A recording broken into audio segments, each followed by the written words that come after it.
Hello, viewers. Welcome to the Sunday Guardian podcast by Joyeeta Basu. As you know, thanks to Donald Trump, the whole world is in a tizzy with his tariffs and the counter tariffs that are coming from certain countries and other countries trying to negotiate with him. The stock market is falling, coming up, going down. And so many things. Trillions of dollars of wealth are being lost overnight and being gained. And not just in the US, it's happening all over the world. It's happening in India. So, what exactly is Donald Trump trying to achieve? How does it impact India, his moves? What should the world be doing?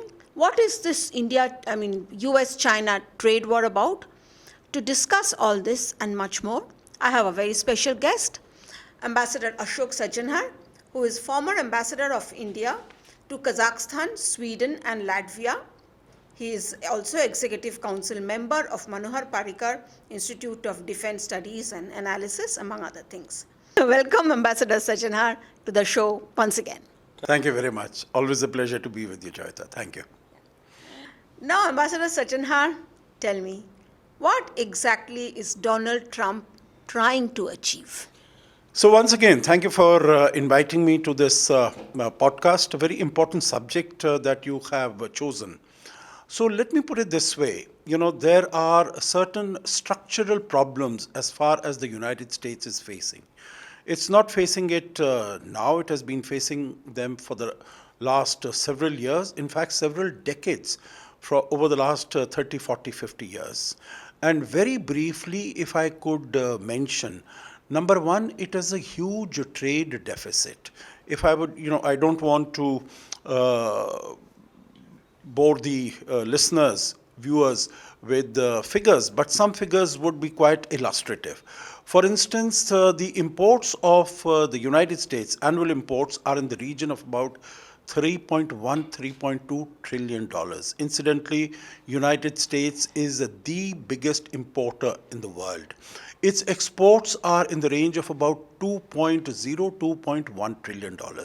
That means it has a huge trade deficit of $1 trillion. That is quite unsustainable. So it wants to correct that. Number two, it has a huge fiscal deficit. What does it mean? It means that it is spending much more. The revenue expenditure is much more than the revenue that it is accruing to it, which means it has to cut down on its expenditure, and this is what he has sought to do by creating this DOGE, the Department of Government Efficiency. Let me put it this way, that the fact that the fiscal deficit was huge was also recognized earlier in the time of Bill Clinton. He had also done away with the 400,000 government jobs, but he had done it in a different way, not the way in which Mr. Elon Musk has done. The third is in terms of what Mr. Trump considers that there is been a hollowing out of the industry as far as the United States is concerned. It thinks that, first starting with Japan in the 1970s and then with China, after China became a member of the WTO in 2001, that all the industry has been going out of the United States into China. And so it has been hollowed out. It has been, its manufacturing has been taken away. Just to give you an example, today, China accounts for about 32% of global manufacturing. United States accounts for only 16%. So it wants to get manufacturing back into the country because it feels that once manufacturing comes back, there will be more investment, there'll be more jobs, and those jobs have been taken away. Just to give you another example, a few decades ago, the contribution of manufacturing in the US GDP used to be about 32%. Today it is about 8%. So these are real problems: a trade deficit, a fiscal deficit, hollowing out of the industrialization, deindustrialization that is taking place. And it is with an eye on dealing with all these challenges that he has imposed these tariffs, thereby implying that if there are tariffs, number one, he'll be able to collect much more in terms of tariff revenue. The last point possibly I could make is that the debt to GDP ratio in the United States has been growing. It has been growing so much that even as far as the interest that is accruing on its debt is so high that it has become virtually unserviceable. So there are these 4 5 issues that Mr. Trump is trying to deal with this, and what he's trying to do is get more investments in the country, get more manufacturing into the country. That will also help to have greater control over technology, innovation creation, and also get more revenue from tariffs. But of course, it has its negative sides, because what he's been able to do is bring in total uncertainty as far as global economy is concerned, not only global trade, but whole global economy. Uncertainty, disruption of supply chains, because supply chains take years to come together. And here, by this flip flop that you mentioned at the beginning, the flip flop in tariffs, he has been able to, completely disorient these supply chains in the world. Yeah, but before we discuss this in greater detail, I would like to know about India. How important when it comes to trade, how important is US as a trade partner for India? How do these moves that Trump is making, how do these moves affect India? Okay, so first let me put it this way, that put trade in the context of the overall relationship between India and the United States. Okay. And let me say that the United States is the most consequential partner for India.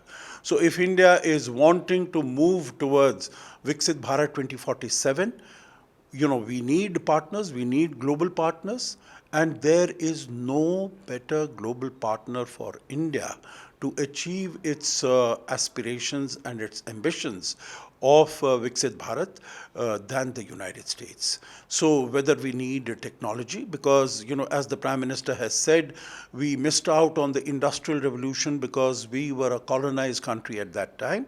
We are not going to miss out on the technological revolution. So if we want to take the full benefit and advantage of technology, we need the United States. We need to expand our economy. We need to expand our exports. We have said that when India becomes a $5 trillion economy, $1 trillion will be accounted for by exports. And as I have mentioned, the United States is the largest importing country for the world and also for India. So we want capital, we want technology, we want a big market. And I'm not talking about geopolitics, because in geopolitical terms also, when you have, China on our borders, 3,488 kilometers of undemarcated, undecided border, then of course you need an external engagement. You need external strong partners, and the United States is a strong partner. So whether we want to import defense equipment, etc., sophisticated defense equipment, the United States is a good partner. So this is in the overall geostrategic context. Now, as far as trade is concerned, the United States is India's largest trading partner. About $190 billion is two-way trade in goods and services. It's about $120 billion or so in goods, and the rest is in services. Not China. Not China. China is maybe it's comparable to the United States in terms of trade in goods. But if you take trade in both in goods and services, and also if you were to take, the remittances that we receive. Today, India is receiving for the last many years, India has been the largest recipient of remittances from the world. And earlier it used to be more from West Asia, from Dubai, from Saudi Arabia, and our white collar workers and blue collar workers who have gone to work there, about 8-9 million people who are there. Over the last few years, we have seen that the inflow of remittances from the United States has been number one. So, the remittances coming from there. So, it is definitely the biggest not only trading partner, but I think a financial partner as far as India is concerned. Because trade in goods is very significant, trade in services is also very significant. So that is number one. And number two, the United States is one of the few countries with which, and big countries with which we have a trade surplus, both in the area of goods as well as in the area of defense, in the area of services. Your viewers would know that although we have a huge trade with China, but it is hugely tilted against India. We have, if the total trade between India and China is to the tune of about 100 billion plus dollars, then India exports only about 17 billion dollars, and we import about 90 billion dollars. The situation is quite the reverse as far as the United States is concerned. We export about $77 billion trade in goods, and we import about 30 odd billion dollars. So we have, in the area of goods, we have a trade surplus of about $45 billion or so. So the United States is the only one. The third largest trading partner is the United Arab Emirates. And that also because we are a significant importer of fossil fuels, oil and gas. So there also we have a negative balance of trade. So in that context, the United States is very important for us. Also, when we are looking at our technological upgradation, you would have seen that in 2023, when Prime Minister Modi was invited as a state guest by President Joe Biden, and this was that time he also addressed the U.S. Joint session of the Congress, and one of the few world leaders to have addressed the joint session of the US Congress on more than one occasion.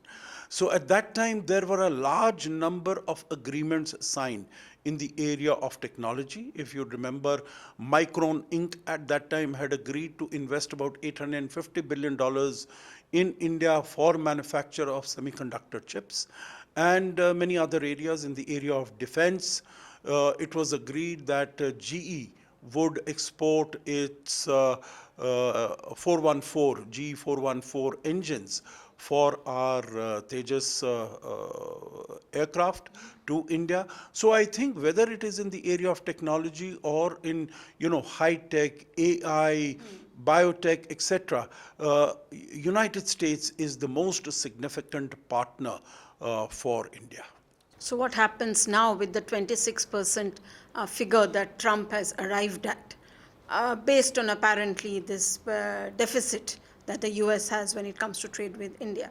So what happens if we are imposed this, right now, of course, he has put it on hold for 90 days, 10% for the time being. But once it becomes 26% again, we have to go by what he's saying. What happens then? So I think that's an excellent question, and I think India is placed in a much better position than most other countries. Let me put it this way, that about 60, 70, 80 countries have been slapped with such tariffs. So if we were to look at, number one, I would say that this 90-day pause is a very welcome pause, and I think India should, and I think it is utilizing it to fast track the discussions that are coming up on the bilateral trade agreement. Let me mention here that this bilateral trade agreement is not an FTA. It is not a free trade agreement. It is a limited agreement that was decided when Prime Minister Modi visited Washington, D.C. on 13th of February, and he had a meeting with the President Trump. And it was decided at that time that when President Trump hopefully will be coming to India for the next Quad summit, which will take place in September or October, by that time we will be able to agree on the first tranche of the BTA, of the bilateral trade agreement. And you would have seen that we have had the visit of our Commerce and Industry Minister Piyush Goyal to the United States. That was at the beginning of March. And then we had a 5-day visit of the Assistant USTR to India late in March, when we had very detailed discussions on these issues. I'm told that in April we are going to launch structured negotiations for this bilateral trade agreement. So I think if we are going to get agreement on some substantive issues as far as the BTA is concerned, then we should be able to do away, we should be able to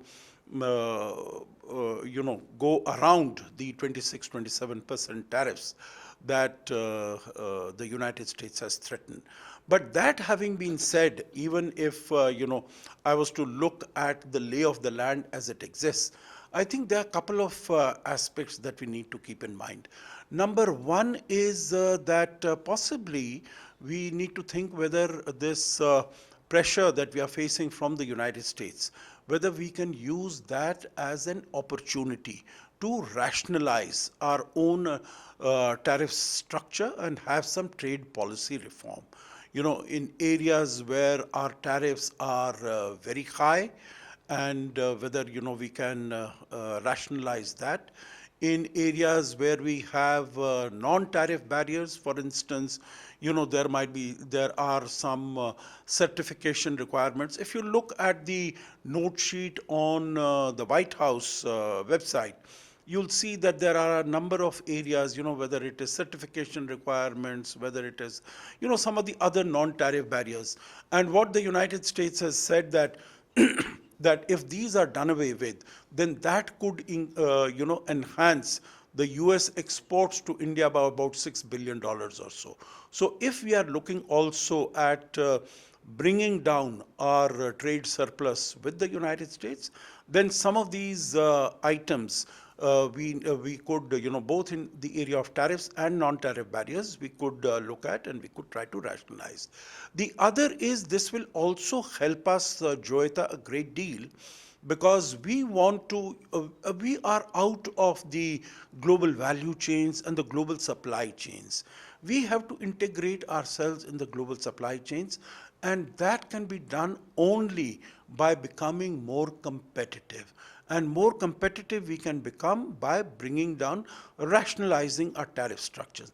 I'm not suggesting that we bring down our tariffs in areas which are very sensitive to us. For instance, in certain areas of agriculture, in certain areas of labor intensive industries, small scale industries and medium scale industries. No, I think we have to be very vigilant about that. But I think there are many other areas in high tech, in where there is finished products, where we are importing from the United States. Also, I think if we have to bring down our trade surplus with the United States, like in Trump 1.0, we had started importing larger quantities of LNG and larger quantities of crude oil from the United States. So that is something that we can look at in our conversations with the US officials, so that will give them some satisfaction. So that is their defense equipment in any case. Over the last 10-15 years that we started importing defense equipment from US, we are already importing about $25 billion. And right now also, when Prime Minister Modi was there, we had discussed and agreed to import Javelin and Striker. These are equipment and platforms that we require for our, for modernization of our defense industry. So I think there are so many areas where we can sort of move forward, and we can, to an extent, meet the needs and requirements of the United States in a manner which is win-win for both sides. Here I have a question in terms of, because we are also placing a lot of emphasis on making in India, make in India, Atmanirbhar Bharat. Now, whatever the US, I mean, rather, Mr. Trump's interests are, whatever his focus is on, he is also talking in terms of making in America. And the thing is that what happens when these two, I mean, interests, they clash? And they're bound to clash at some point or the other. Yeah, let me put it this way. Meaning there are, if you look at tariff lines, what goods or products are being traded by exported or imported, there are about 10,000 tariff lines. So it doesn't mean that India wants to manufacture all those products, or that the United States would like to manufacture all those products. So I'm sure we can find areas where we have strengths, where we will continue. For instance, pharmaceuticals. India is the pharmacy of the world, and India would like to sort of, as far as generic drugs are concerned, I think India is very well suited. And the United States is a good market. I think as far as the United States is concerned, they also have an interest in the pharma industry, but I don't think in the area of generic drugs. They have in the area of branded items. And I think that is where they are facing more of a competition from China. And that is why you would have seen that whenever they have mentioned pharma, they have by and large always mentioned, they have stated China.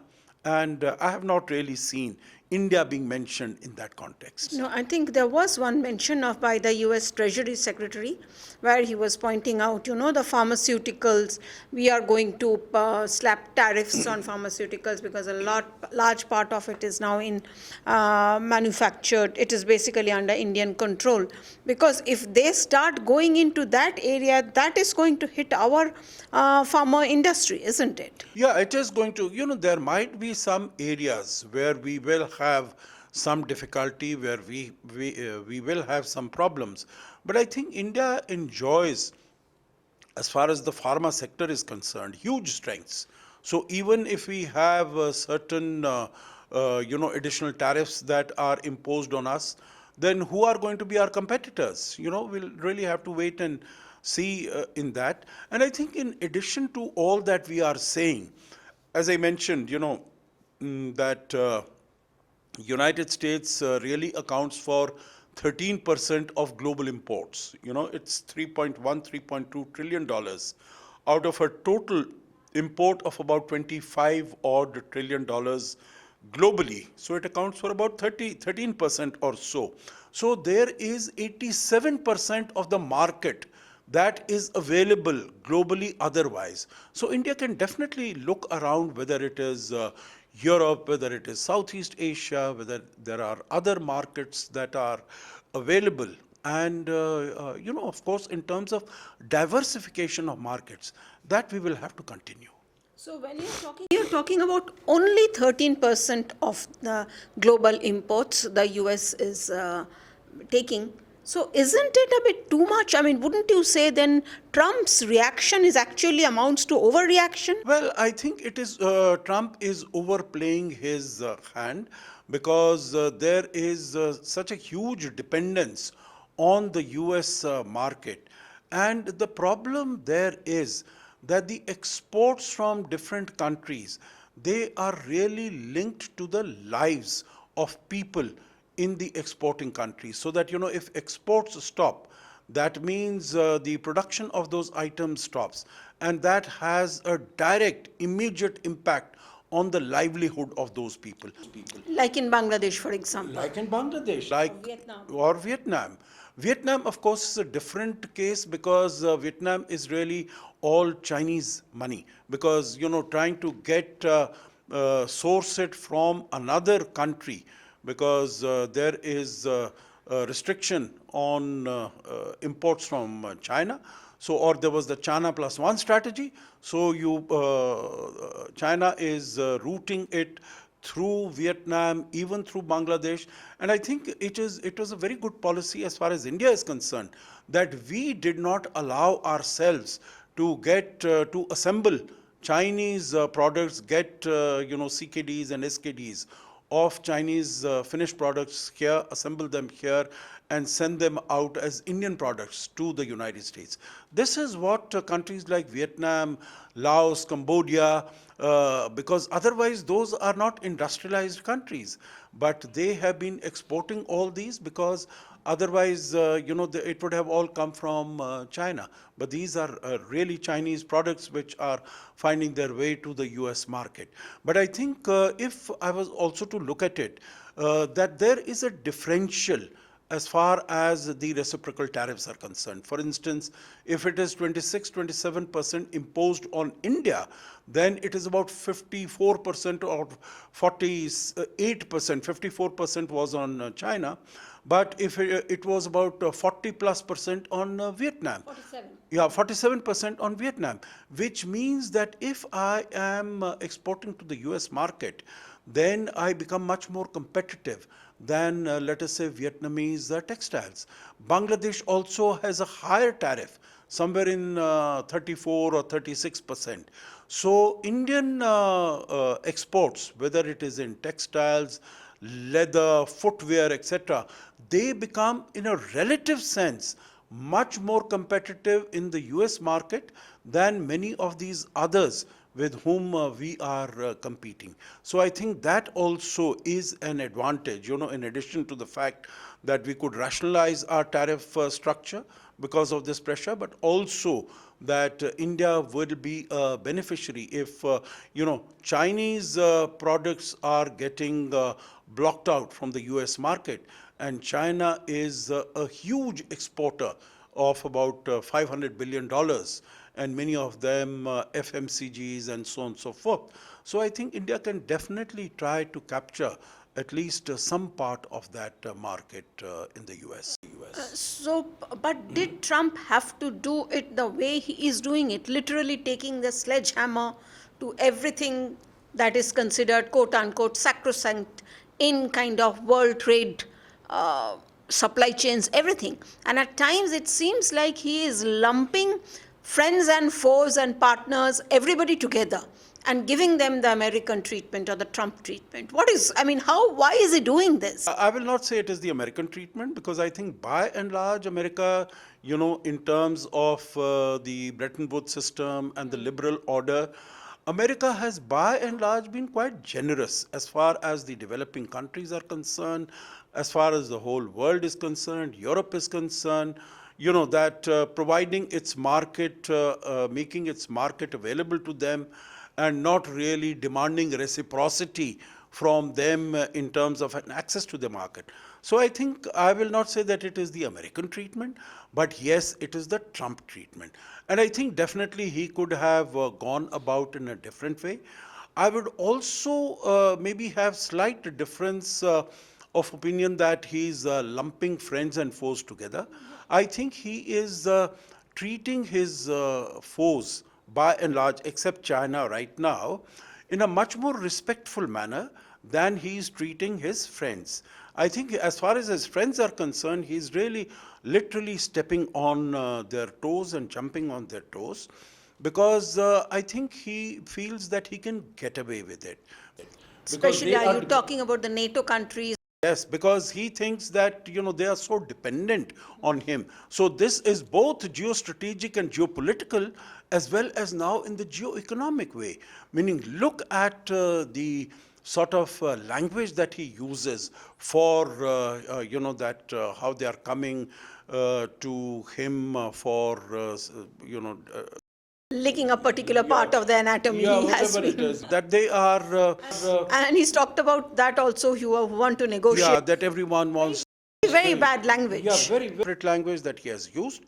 And when he talks even slapping tariffs on China. He says, China, great country, great people. She is a great, leader, and this, that, and the other. So he is much more,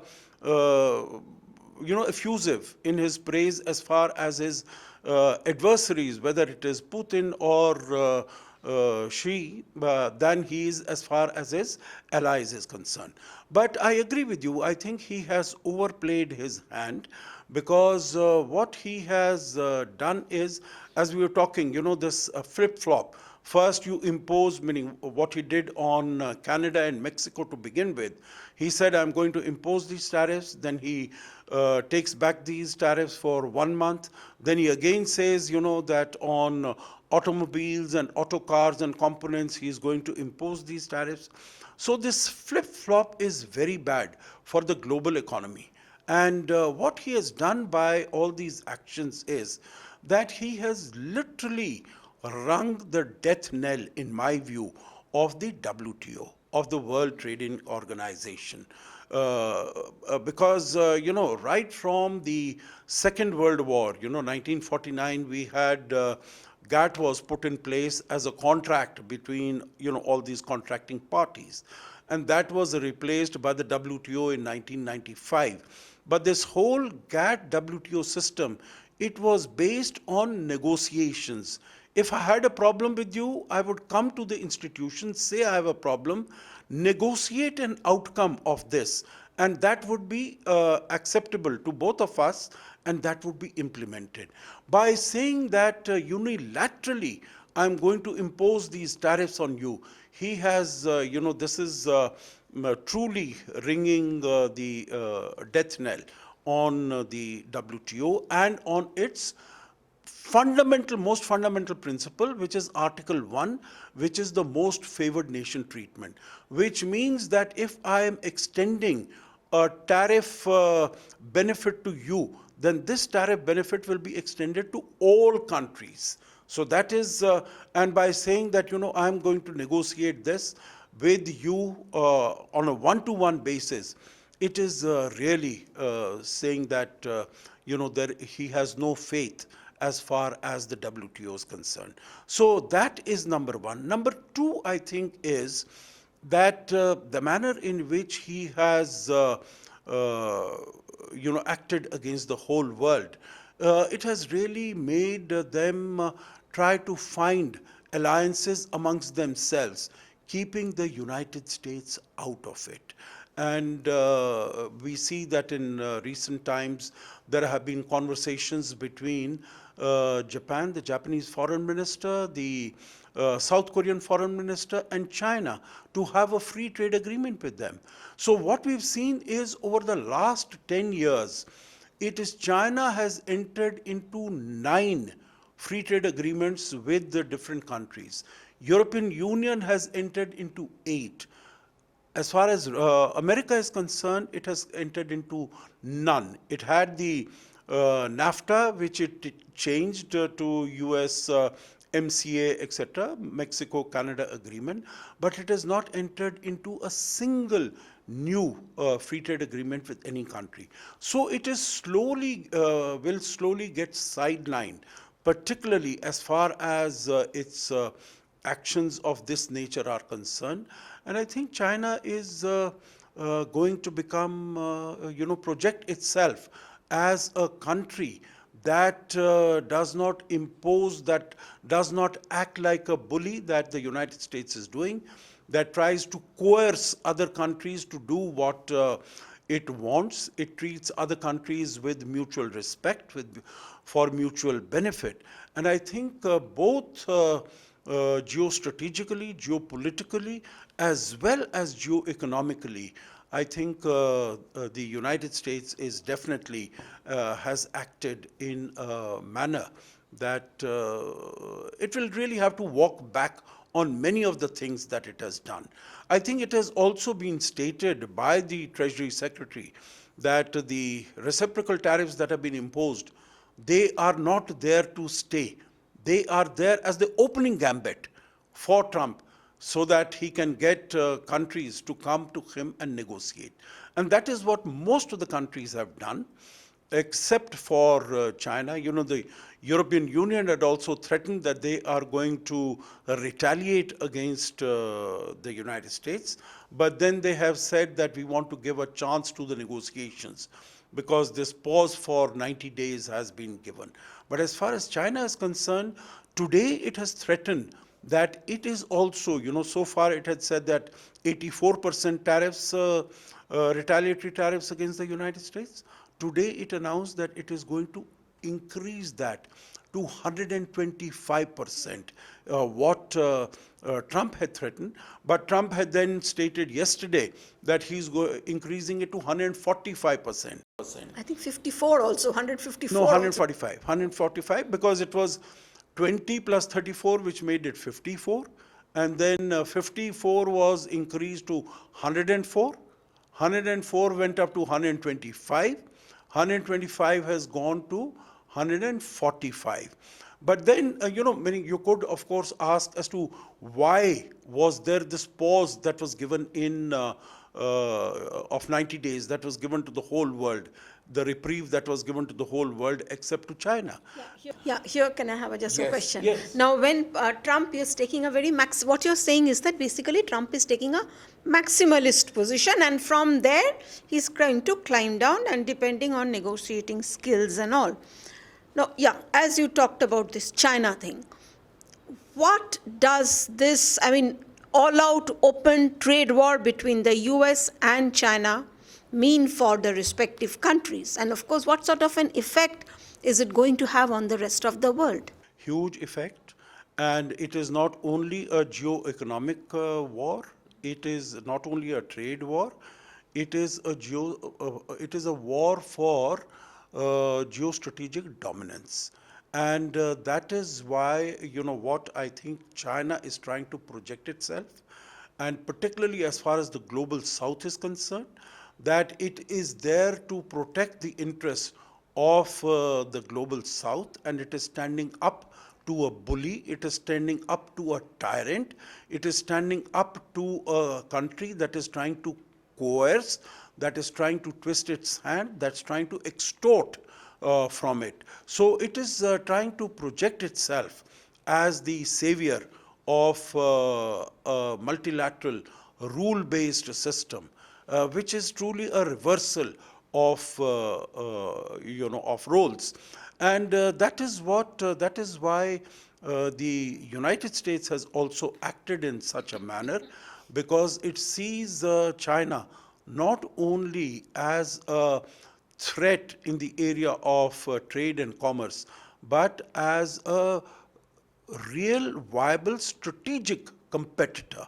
And that is what you would have seen that in the national security strategy of 2017, which has been repeated every year, it is China has been identified as a country with the capacity, capability, and intention to challenge the United States. So I think the United States has recognized it, and it doesn't want to give any further leeway as far as China is concerned. But again, as I said, I don't think that was the best way of going about it, because in the process, what Trump has damaged is the huge trust that the United States had as far as the world is concerned and as far as its partners and allies are concerned.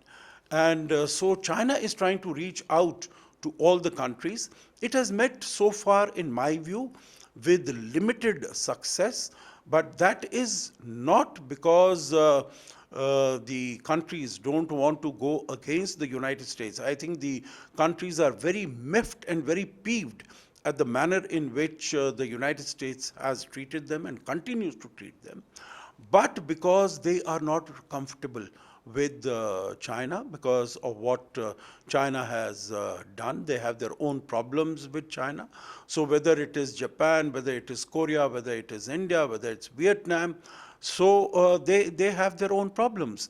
But still, if China is not able to export its goods to the United States, and it has already lowered its exchange rate, which means that its products are going to become even more attractive and competitive as far as the global markets are concerned. So it would be tempted to dump its goods into other markets. And countries like India particularly, but other countries, they have to be very mindful of the fact that they don't allow China to dump their products, because otherwise China will also be able to get a stranglehold on these countries by raising huge debts, as it was able to do in its Belt and Road projects, Belt and Road Initiative projects. So the whole world has to be mindful of what it leads to. But most of all, I think it is the democratic world, it is United States which needs to be mindful that its influence in the world is declining. And if I could put, just one more word, that if the whole idea of this exercise, Joyeeta, was to make America great again, then it is achieving exactly the opposite, having exactly the opposite impact. Because if you look at the riches of, in the United States, the per capita GDP in the United States today is $88,000.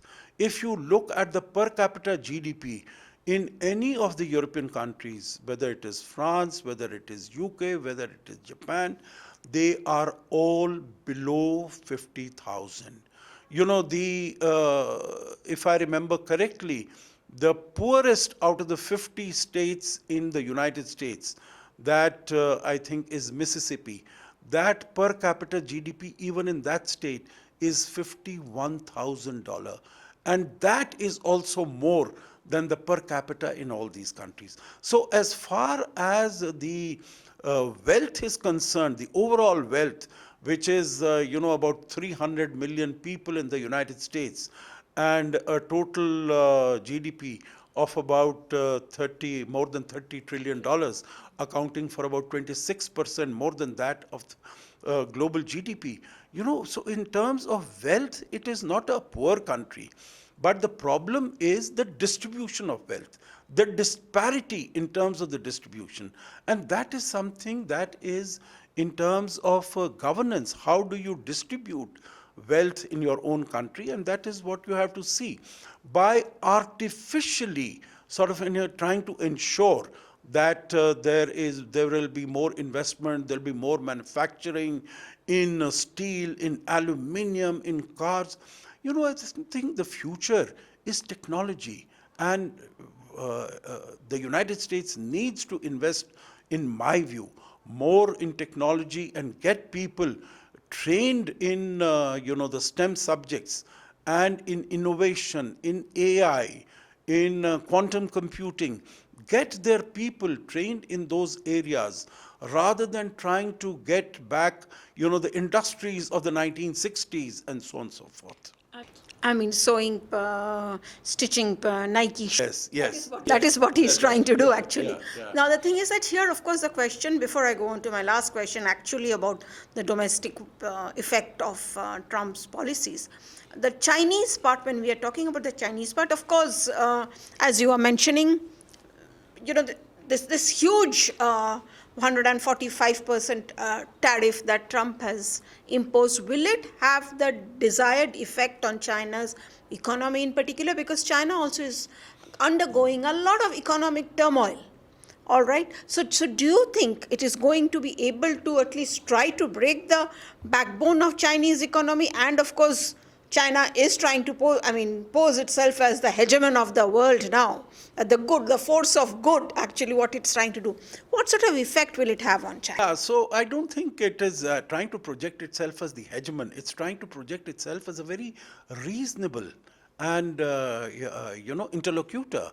and If you can call authoritarians reasonable. but sort of, put that up, when it comes with global development initiatives and others, global civilizational initiatives. Woo India. Yeah, so it's come to India and it says we are willing to import more from India, which it has never said earlier. So I think the Trump effect is having, its impact on China also.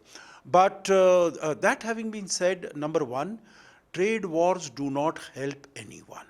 So trade wars will have a damaging or debilitating impact not only on China, not only on the United States, that you said will come to after this, but it is going to have on the world. Because if Chinese economy suffers, if US economy suffers, the whole world suffers, because they are also big import markets. They are also big, export production bases. So definitely China is going to be impacted, but they have, if you look at the tariffs, 145% tariff by America on Chinese products, 125 percent tariffs by China on US products.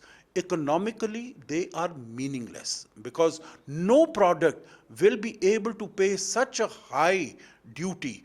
And China has also sort of, taken action that many of the American companies have been barred, they have been banned. There are so many rare earth minerals, the exports of which, it has control more than 90% of about 17 rare earth minerals. Out of them, about 9 of them have been put under restrictions, which are used in defense industry, medical, aerospace, semiconductors, chips, consumer electronics. So all these are going to have a huge impact as far as the United States is concerned. So it is not only trade, but it is trade plus areas. There are whether it is Hollywood, even those films, they have been banned. Maybe economically they will not have much of an impact, but symbolically and psychologically it will have an impact. So the point here is that China is also going to suffer, but then it is a regime which has been preparing its people that this is a fight for your national pride, for your national prestige. We are not going to bend down to a bully. If he wants to have meaningful negotiations with us, you have to treat us as an equal. You have to treat us as with respect. So it has really become a fight for national pride and existence. And in that sense, I think China will be able to withstand it, in my view, for some time. And the impact that is felt in the United States, I think that will also be something to watch, because that can also have a huge impact on how this goes forward. Well, if you look back at what China has been doing to the world, frankly, they do not deserve, definitely not India's sympathy as well. I mean, look what they did with COVID, for example. I mean, millions and millions of people were killed because of China. And even if 1% of Trump's thought is kind of, comes into the push towards against China is coming because of that, I think that is one message perhaps Trump is not giving to the world. Okay, now having said that, now the thing is that, well, as you can see, most Indians are not very sympathetic to China, even now, I think. Now the thing, having said that, the domestic implication, as you were talking about, I mean, we are hearing things like the US economy will be on its knees, not now, maybe inside a few months' time, in a year's time. So will Trump have to backtrack on whatever his policy is? Because ultimately what will matter is inflation, how the supermarkets, prices in the supermarkets go up, because that is what decides everything. And in a democracy, decides elections as well. His midterm will be coming up, I think, next year. So he will have to take into account all those things, isn't it? Absolutely, you're very right. I think some people say that why he gave this reprieve, the pause for 90 days, is because, the Wall Street was really lurching. I think the biggest decline in the Wall Street that took place, S&P 500 going down by about 9 percentage points, and so many Dow Jones also going down very steeply. And the Wall Street had started impacting the mood on the main street. And that is what he said, that, I would have stayed the course, but there were so many people who were feeling queasy about it. And that is why he had to change. So I think this definitely will have an impact. And there are increasing number of voices, whether it is JP Morgan or Goldman Sachs. What Goldman Sachs said earlier, that there's a 35% possibility of recession. Now they say 45%. JP Morgan was earlier saying 40%. Now they say 60%. Now maybe even more. So if there is a recession, if there is stagflation, that means both stagnation, that means decline in economic output, there is greater unemployment taking place, there is more inflation that is taking place, then of course that spells that is very bad news as far as America is concerned, and also the world is concerned, because if the American economy sinks, then as far as the global economy is concerned, because it accounts for about, as I said, 26% of the global economy. And if there is a negative impact on that, then definitely the whole world is going to suffer. The tariffs, after Mr. Trump has imposed its reciprocal tariffs, not including even, this 125 and 145 on China, they are still in the range of about 25 to 30%, which is more than the Smoot-Hawley tariffs, which were imposed in 1930s. And that led to a depression. So right now I'm saying that it's only that a recession is more likely than a depression, but it will really depend upon what Mr. Trump says now, what Mr. Trump does what Mr. Trump does now, because even before imposition of tariffs, there were about 68 countries, the tariff barriers, the barriers to trade in the United States were larger than 68 countries in the world. So now with these huge tariffs and non-tariff barriers that it is imposing, of course, it has become very difficult to work with the United States. So I think United States will really have to take stock, have to look back and see how it can very quickly move forward. It has said that, there are about 70 countries that want to negotiate tariffs with it. It'll have to move forward very quickly, very quickly. So I think in conclusion, we can say that let's hope this 90 days extend to 900 days. Nothing like it then. And then the other... Yeah, those 900 days will really mean the end of Trump's presidential term. Yes, that is why I said 900 that is days. what you had in mind. I think it is very appropriate. Yeah, it is 900 days. We will see, of course, but I'm certain, let's hope that he will come to his senses. And as you mentioned importantly, that it is not, Trump should not be looking at old economy, he should be looking at new age economy, about how to make US, make America great again.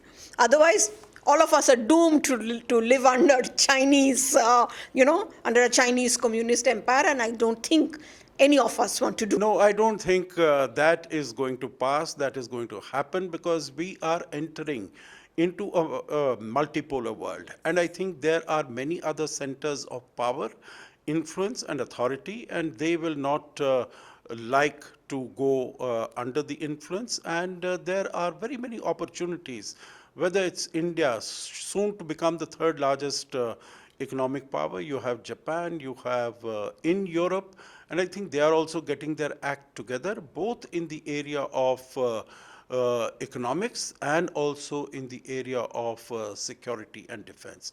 So I think definitely I am an optimist, so I am hopeful that the United States, even either during Trump's current term or in subsequent presidential dispensations, there will be greater cooperation, there will be greater collaboration amongst countries, because that is the only way to move forward to get peace, security, and prosperity in the world. Anyway, I think all of us should be hoping, because at one level, Trump coming in has been, I would say, has brought in a lot of sense to the American political space in particular, because it was going completely awry with the Democrats and that left nonsense that was going on. But I hope he will not create conditions, a situation where these people will be again, I mean, America is, if we are going to talk it in terms of an important pole, and if not the unipolar world any longer, it should retain that instead of going totally haywire. It should retain its centricity of purpose. Absolutely. Not one extreme, from the left extreme, it shouldn't be moving to the right extreme of the pendulum. It should have somewhere of a centrist position of cooperation, collaboration. Yeah, and actually the rest of the world, I don't know about China, of course, or perhaps China, except for China, everybody wants a stable, strong United States. And I hope it stays like this. So, very true. Thank you, Ambassador Sajjanhar. It was a very enlightening discussion. Thank you very much. Thank you. Always a pleasure. Thank you. Thank you, viewers, for watching. Until the next time.